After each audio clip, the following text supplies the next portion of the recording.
Welcome back our channel, everyone. Today, we're exploring an absolutely fascinating topic, the mysterious journey of the soul after death. What really happens when we leave this world? Is there another realm waiting for us beyond this life? In this video, we'll explore the intriguing accounts of two individuals, Raymond, a soldier from the early 1900s, and Leslie Stringfellow, a young man whose story shocked even the famous writer Arthur Conan Doyle.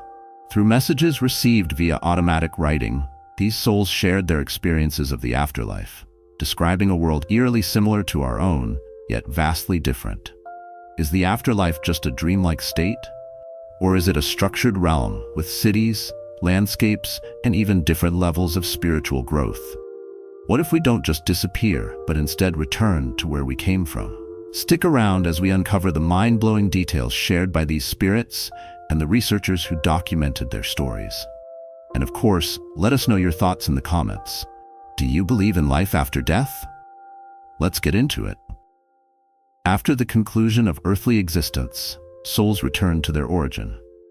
Researcher Stafford Beatty discusses the extraordinary accounts of departed individuals who convey their experiences of residing in another realm.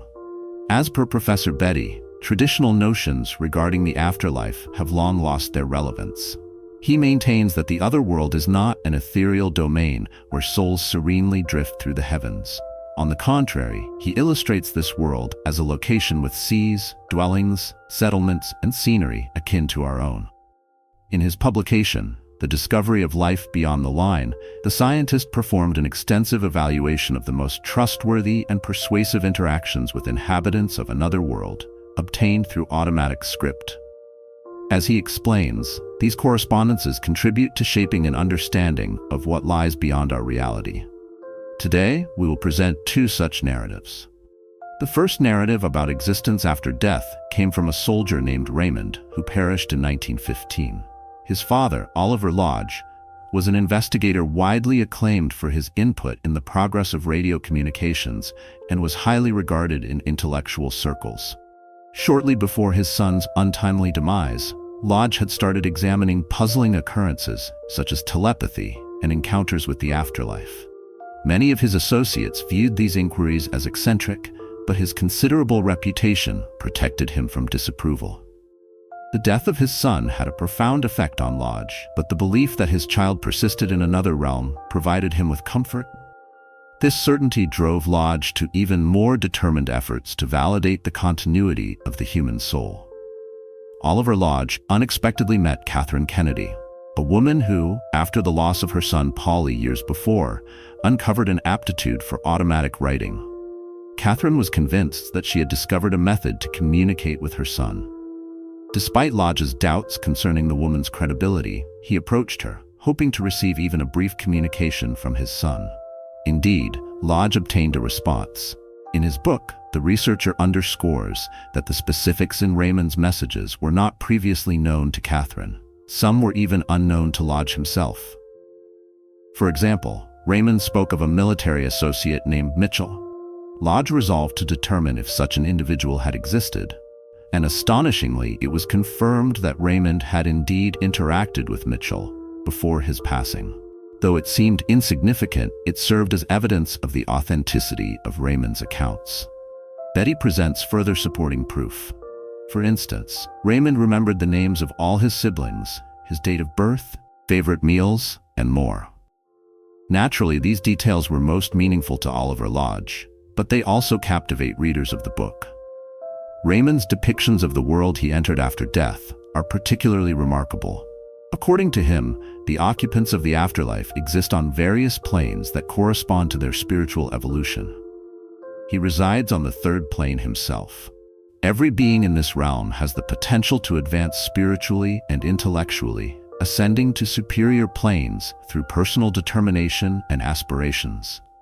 Raymond also states that in this world, time does not function as we comprehend it, and space has an entirely different composition than that of Earth. Raymond declares that all individuals in this world experience flawless well-being. There are no impaired persons, no blind individuals, or those tormented by bodily disorders.